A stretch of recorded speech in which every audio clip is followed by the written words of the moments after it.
Assalamualaikum warahmatullahi wabarakatuh. Alhamdulillahirrabbilalamin. Assalatu wassalamu ala asrafil anbiya wal mursalin Sayyidina wa maulana Muhammadin wa ala alihi wa sahbihi ajma'in, amma ba'du. Fi hadhihi saminah ismi Ahmad Mustafa, Raqmu tulab wahid samaniyah wahid wahid sifar sifar salasah wahid. Sa'uqaddimu lakum anit tahtal mawdu' i'dadul muqtarahat. Jadi pada kesempatan hari ini saya akan mempresentasikan tentang penyusunan proposal. Summa fi hadhil PPT sa'abhas anil ta'riful ihtirah al-bahth ijra'i as-saf. Summa manhajiyah i'dadul muqtarahat al-bahth ijra'i as-safi. Summa tafassil manhajiyah i'dadul muqtarahat al-bahth ijra'i as-safi, yakni pengertian penelitian tindakan kelas. Kemudian sistematika penyusunan proposal penelitian tindakan kelas. Kemudian rincian sistematika penyusunan proposal penelitian tindakan kelas. Ta'riful ihtiraq al-bahth ijra'i as-safi. Pengertian proposal penelitian tindakan kelas. Wasafil mawjih lil mushkilat allati sayabhasuha lil muallim fi safihi min khilali ta'ammul adzati bihadaf tahsin ada'ah kal madrasah bihaisu takunu natijatu ta'lim at-talib afdal. Ya, jadi pengertian proposal penelitian tindakan kelas itu sendiri adalah gambaran singkat tentang pokok permasalahan yang akan diteliti oleh seorang guru dalam kelasnya sendiri melalui refleksi diri dengan tujuan untuk memperbaiki kinerjanya sebagai guru sehingga hasil belajar peserta didik menjadi meningkat. Nah, jadi guru dalam membuat proposal itu sendiri itu pasti mempunyai tujuan.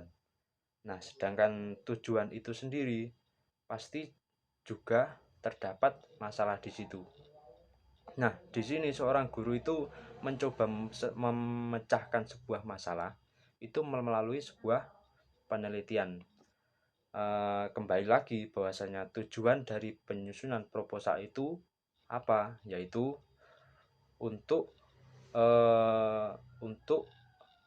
memperbarui atau memperbaiki kinerja sebagai seorang guru dalam menerapkan proses belajar mengajar di kelas sehingga peserta didik dalam menerima apa yang disampaikan oleh guru itu menjadi lebih baik. Sa'asrah anil bahasan yakni manhajah i'dadul muqtarahat al-bahsul ijra'i as-safi atau sistematika penyusunan proposal penelitian tindakan kelas. Jadi kemarin itu meskipun sudah kita pelajari bersama, namun kita perlu menggali lagi sistematika dari penyusunan proposal penelitian tindakan kelas. Nah, di sini ada yang namanya al-unwan, summa as-safhah, at-tawdi', al-jadwal muhtayat, muqaddimah, khaifiyah mushkilatul bahs, a'ridul bahs, summa fawaidul bahs. Jadi yang pertama itu ada halaman judul atau istilahnya cover. Kemudian lembar pengesahan. Kemudian daftar isi bab 1 lanjut kemudian ke bab 1 yaitu pendahuluan, latar belakang, perumusan masalah, tujuan penelitian, manfaat penelitian. Nah, jadi di halaman judul cover ini pasti sebuah proposal itu harus mempunyai cover, dan cover itu mencangkup judul yang akan diteliti, nama, dan juga tempat. Kemudian lembar pengesahan. Artinya sebuah penelitian itu sudah mendapat izin dari lembaga yang terkait. Kemudian ada daftar isi. Nah, sedangkan daftar isi yang ada di sini itu mencangkup segala hal yang ditulis oleh peneliti di proposal. Nah, kemudian ada bab 1 yaitu pendahuluan. Nah, pendahuluan ini yang pertama itu adalah latar belakang. Nah, pada latar belakang ini sebuah masalah itu pasti tidak akan muncul ketika tidak ada yang melatar belakangi. Nah, maka dari itu latar belakang ini sangat diperlukan untuk menyusun sebuah masalah, yaitu di rumusan masalah itu. Nah, jadi di rumusan masalah ini penulis itu pasti mempunyai tujuan apa yang sekiranya yang harus dipecahkan di situ. Maksudnya masalah-masalah yang akan dipecahkan yang kemudian nanti itu digunakan sebagai penelitian itu seperti apa, nanti dicantumkan pada rumusan masalah dalam bentuk kalimat tanya. Nah, adapun tujuan penelitian itu adalah untuk menjawab dari rumusan masalah itu yang diharapkan itu dapat dicapai. Nah, kemudian ada manfaat penelitian. Nah, pada manfaat penelitian ini apa yang nanti itu dihasilkan oleh peneliti itu mempunyai manfaat. Nah, di situ penulis itu summa nastamir ila ababus sani, yakni ardul al-adab tatakawanu minal nadhariyatul asasiyah wa itarul tafakir wa fardiyatul amal. Jadi pada bab 2 yaitu kajian pustaka ini terdapat subbab yaitu dasar teori, kerangka berpikir, dan juga hipotesis tindakan. Nah, jadi dalam dasar teori ini sebuah penelitian pasti itu ada yang mendasari. Nah, di sini peneliti itu mencari sebuah dasar yang digunakan nanti dalam meneliti untuk apa. Nah, dari situ peneliti dapat melakukan sebuah penelitian menggunakan teori yang sudah ditetapkan. Itu yang namanya dasar teori. Nah, kemudian ada lanjut kerangka berpikir. Nah, kerangka berpikir ini merupakan konsep yang disusun dari penelitian yang sudah ada, kemudian dikaitkan dengan permasalahan yang sedang diteliti. Nah, dari situlah peneliti dapat mengkaitkan antara permasalahan yang sedang diteliti dan juga penelitian yang sudah ada maupun teori-teori yang sebelumnya itu berkaitan dengan penelitian yang sekarang ini diteliti. Dari situ kerangka berpikir itu akan muncul. Nah, ketika kerangka berpikir itu sudah muncul, itu akan dilanjutkan kepada sebuah tindakan, yaitu hipotesis tindakan. Nah, setelah mengetahui dasar teori, kerangka berpikir, kemudian peneliti itu dapat membuat indikator yang diharapkan dicapai. Nah, dari indikator tersebut, peneliti akan melakukan sebuah tindakan. Contohnya, akan dilakukan penelitian tindakan kelas yang menerapkan model pembelajaran konstekstual. Nah, dari situ tindakannya itu nyata bahwasanya tindakannya itu ada dasarnya, yaitu dasar dari teori dan juga kerangka berpikir. Summa thariqatul bahs. Tatakawanu min thariqatul bahs, yakni i'datul bahs, ijra'ul bahs, adawatul bahs, takniyatul jami'il bayanat, wa takniyatul tahlilul bayanat. Ya, jadi pada bab 3 metode penelitian ini terdapat sebuah subbab yaitu setting penelitian, kemudian prosedur penelitian, instrumen penelitian, teknik pengumpulan data, dan teknik analisis data. Nah, pada setting penelitian Ini disebutkan tempat dan waktu penelitian yang dilakukan oleh peneliti. Kemudian juga disebutkan juga untuk mengetahui karakteristik yang diteliti. Nah, karakteristiknya itu apa? Nah, di sini yang dimaksud oleh karakteristik itu adalah objek. Semisal kita peneliti melakukan penelitian di kelas misalnya.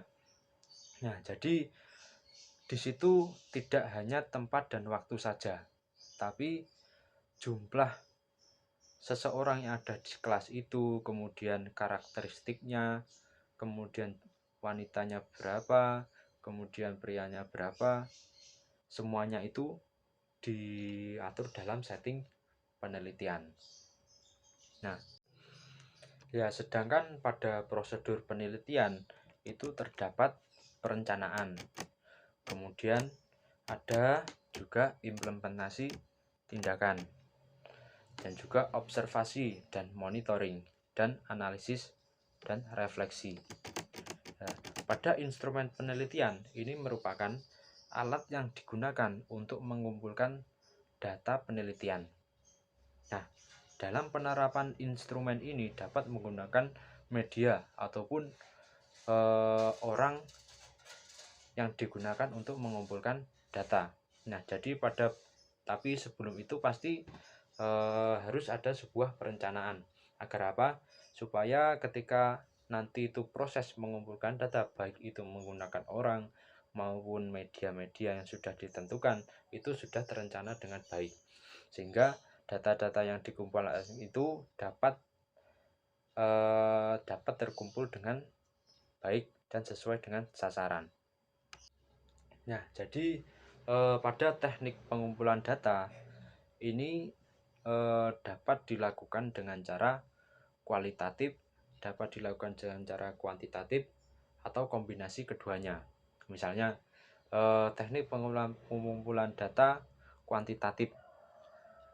Di situ peneliti mencari tahu bahwasanya setiap siswa itu mempunyai nilai berapa pada setiap pelajaran tertentu. Nah, kemudian pada kualitatif, di situ juga bisa dijelaskan si objek atau siswa itu mempunyai minat apa di bidang yang diinginkan di kelas itu, seperti itu. Nah, kemudian teknik analisis data. Nah, pada analisis data ini dapat dilakukan tindakan, yaitu secara deskriptif maupun kuantitatif, tergantung pada tujuan penelitian. Nah, jika tujuannya untuk meningkatkan prestasi belajar siswa, akan memperoleh data kuantitatif tentang prestasi siswa. Tapi jika tujuannya itu untuk meningkatkan kualitas proses pembelajaran di kelas, maka akan memperoleh data kualitatif.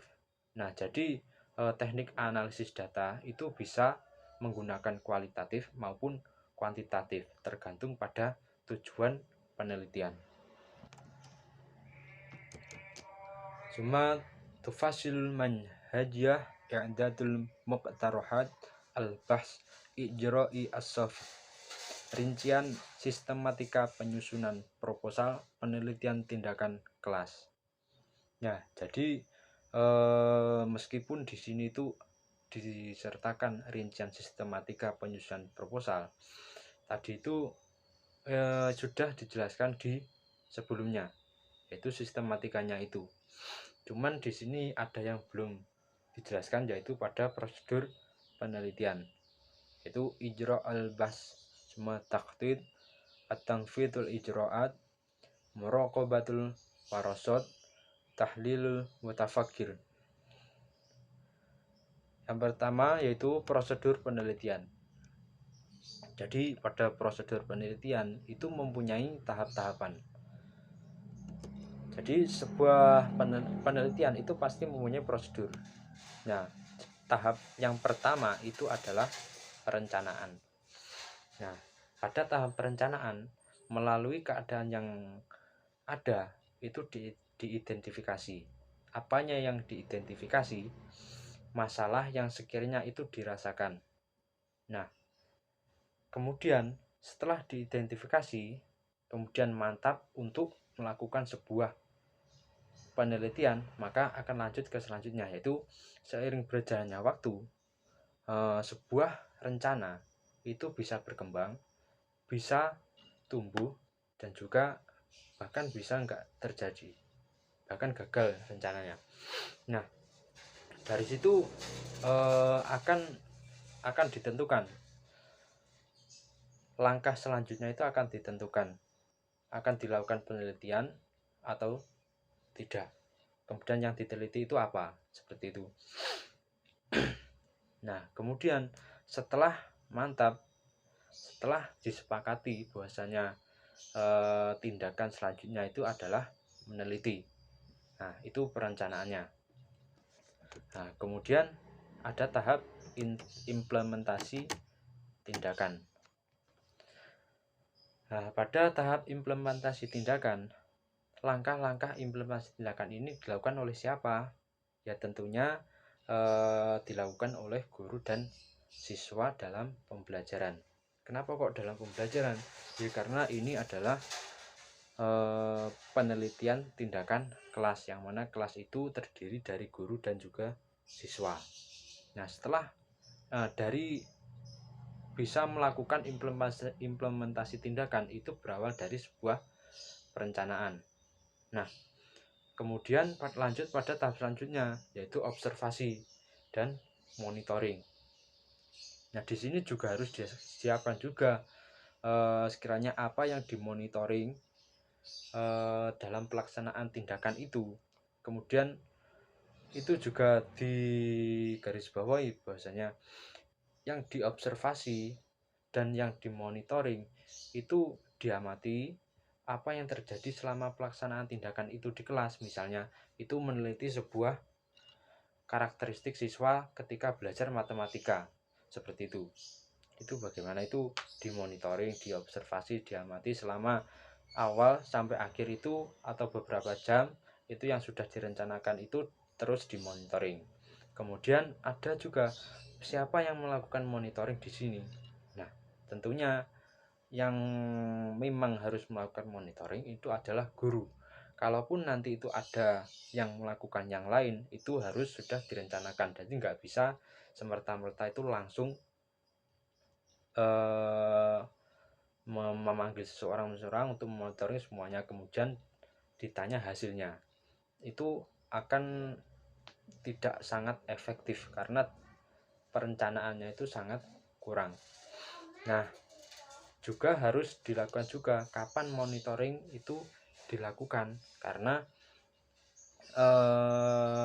kegiatan memonitoring atau kegiatan mengobservasi itu tidak bisa secara langsung itu dilakukan, harus ada perencanaannya terlebih dahulu. Supaya apa? Antara objek dan juga yang melakukan itu sudah ada komunikasi, sehingga dalam pelaksanaan observasi itu menjadi lebih mudah. Nah, ketika semua tahap-tahapan itu sudah selesai, kemudian lanjut kepada analisis dan refleksi dari hasil-hasil yang sudah ada, hasil-hasil tindakan yang sudah dilalui semuanya itu, yang sudah diimplementasikan. Kemudian dicari kira-kira apa sih yang kurang, kira-kira bagaimana hasilnya, seperti itu, direfleksi.